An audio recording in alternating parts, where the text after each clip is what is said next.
अंधेरीतील गोखले पुलाचं काम पूर्ण. गोखले पूल आता वाहतुकीसाठी लवकरच खुला होणार.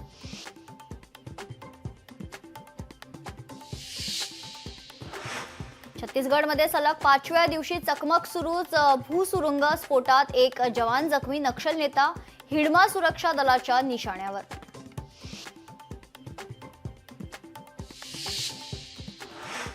पिंपरी चिंचवडच्या चिखली कुदळवाडीतील अनधिकृत धार्मिक स्थळांना नोटीस. 15 दिवसात अतिक्रमण काढून टाकण्याची खरं तर महानगरपालिकेची नोटीस आहे.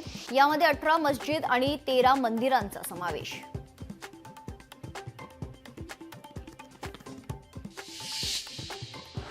पाकच्या हवाई बंदीनंतर डीजीसीए कडून नवीन गाईडलाईन. विमानात पुरेसे खाद्यपदार्थ ठेवण्याच्या कंपन्यांना सूचना. तर इंडिगो कडून ताशकंद आणि अलमाटीची दैनिक उड्डाणं रद्द करण्यात आली आहेत.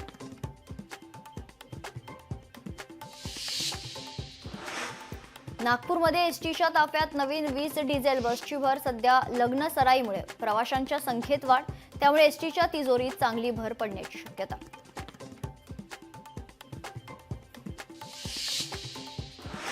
देशातील सर्व अखिल भारतीय आयुर्विज्ञान संस्था मिळून नव्या 711 पदांना मंजुरी. नागपूर एम्समधील 507 पदांच्या भरतीला हिरवा कंदील.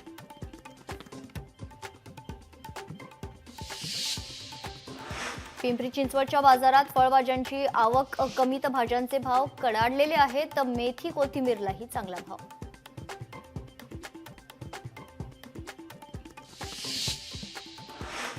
कोलकाता येथील धापा गोदामाला आग. ट्रान्सफॉर्मरमध्ये झालेल्या स्फोटामुळे आग लागल्याची माहिती. अग्निशमन दलाकडून आग विझवण्याचे प्रयत्न सुरू.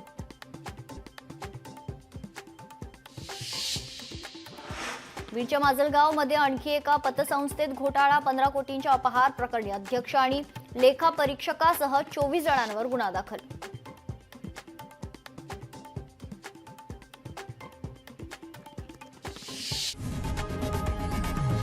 लोकशाही मराठी ऐका, पहा, जागरूक रहा.